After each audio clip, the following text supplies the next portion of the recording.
You are watching STV 6 p.m. newscast live from our headquarters in Accra, here in the city of Douala. The headlines: one of the suspected killers of 7 children at the Mother Francisca International Academy on October 24, 2020 have been apprehended and presented to the Senior Divisional Officer for Mema Division. 24-year-old Nebangwa was caught today in Kumba at a drinking spot beside the subdivisional office in Kumba 2 subdivision.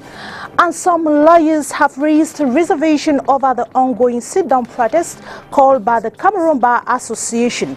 To senior lawyer Emmanuel Pensy, the body needs to review the protest period as well as the nature of cases. Also, in this newscast, we are going to have a candidate vying for the post of regional councillor for reservation on the ticket of the PCRN party. As guest, she will be telling us what she will do if emerged winner. Those are headlines. Good evening, ladies and gentlemen. Thanks for joining us on another edition of the 6 p.m. newscast on Spectrum Television. I am Catherine Kone.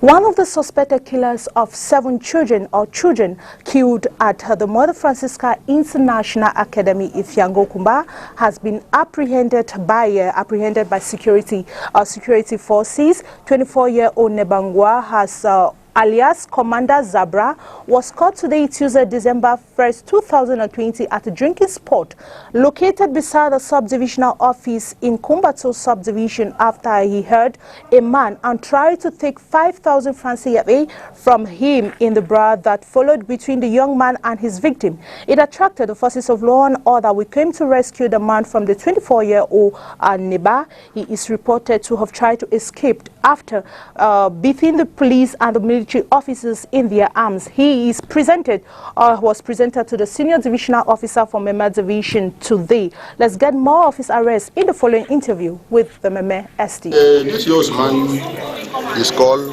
Commandant Zabra. Zabra is one of those who contributed in the killing of those innocent students in the Mother Francisca School. You remember that day, I say it openly, that all those who contributed in the killing of those innocent students are going to be arrested. I said it that time. Gradually, and Zabra is one of the leader of that activity. Today, he's begging. Today, he's crying. Today, is saying that the head of state should forgive him for what they did and that they want to go to the base. It's late for him. Late why? Late because he refused to come himself and say that I apologize because we kill innocent children. By head of state, forgive me. Let me continue to send that message. He said that there remain 7 of them. 2 have been arrested, Bokle and him, Zabra. The remaining, I am beyond them, one after one, and you can be sure that they are going to be arrested. You cannot come and challenge the state by killing innocent students who chose arts, enter in the classroom and study. It can never happen. One after one, all of them are going to be arrested. It is what I can say. Thank you. And now some lawyers have raised reservation over the ongoing sit-down protest called by the Cameroon Bar Association. They want the body to review the protest period as well as the nature of cases. These lawyers are believed to be members of the CPDM party.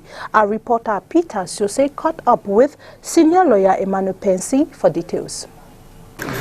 2 days into the sit-down protest of lawyers in the country called by the Cameroon Bar Association, some lawyers have expressed reservations over the move. One of them, Barrister Emmanuel Pensy, is against the call for lawyers to stay away from all cases in court.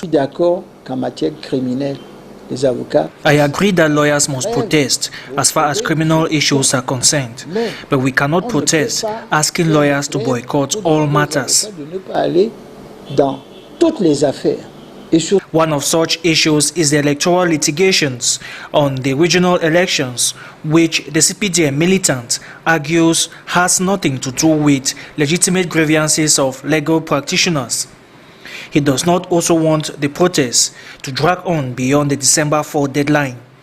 The barrister believes that a compromise must be reached to diffuse existing tensions between lawyers and magistrates.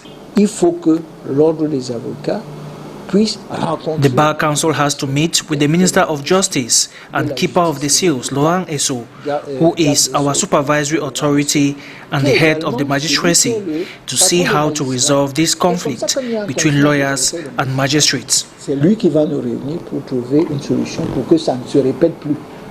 Political observers say the conflicting views over the lawyers' protest is masterminded by their political affiliations, particularly the CPDM and the Cameroon Renaissance movement.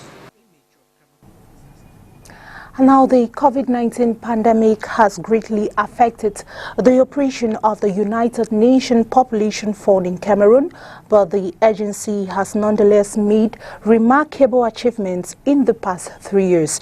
The 7th protocol agreement is under review in Douala. Once more, Peter Siose. The 7th cooperation plan between the United Nations Population Fund and the government of Cameroon is being reviewed in Douala. Exactly what was inscribed in that 7th program, which started in 2018, which is supposed to end in 2020.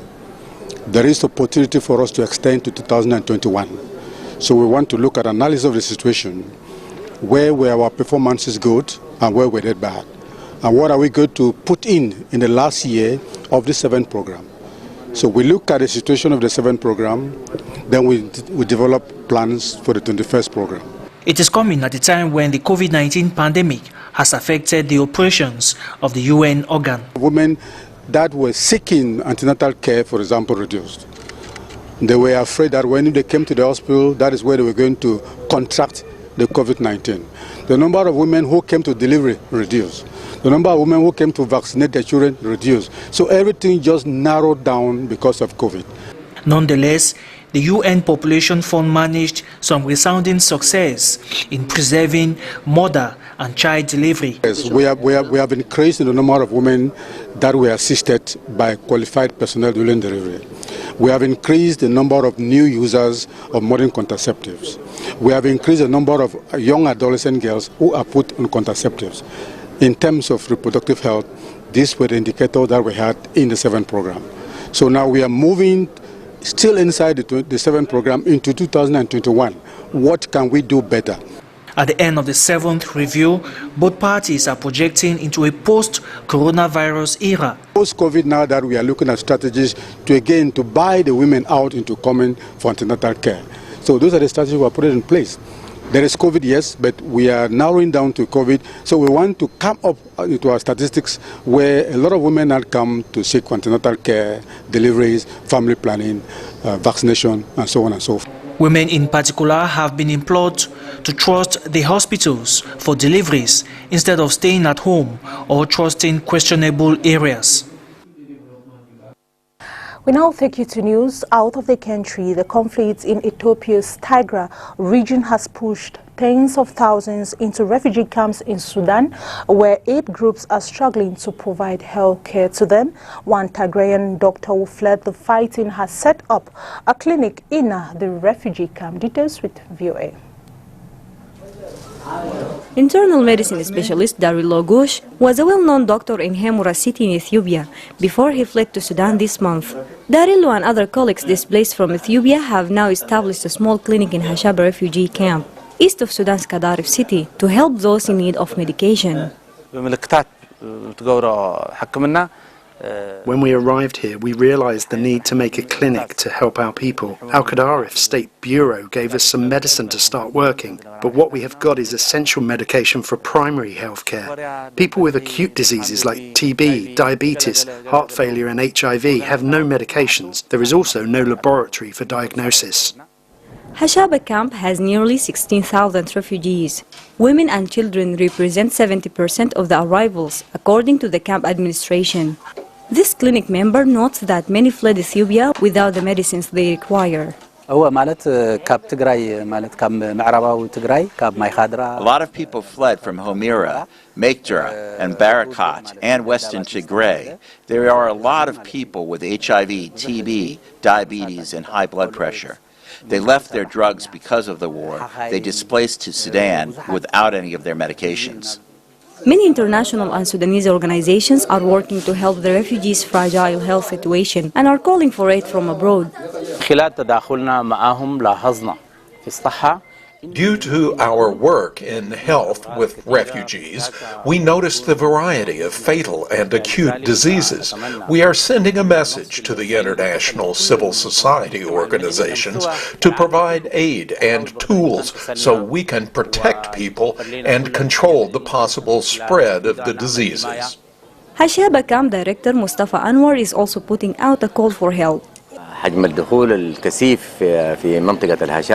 The heavy influx into the Hashaba camp in Hashaba region has reached 15,557. Under Sudan's hard economic situation, we call on international health organizations to quickly intervene, as people are in a state of emergency. Sudanese authorities have reported a decreased number of new arrivals in recent days due to the closure of some borders in the Ethiopian side and the escalating turmoil in the Tigray region. Naba Muhiddin for VOA News, Hashaba Refugees Camp, Al-Qadarif.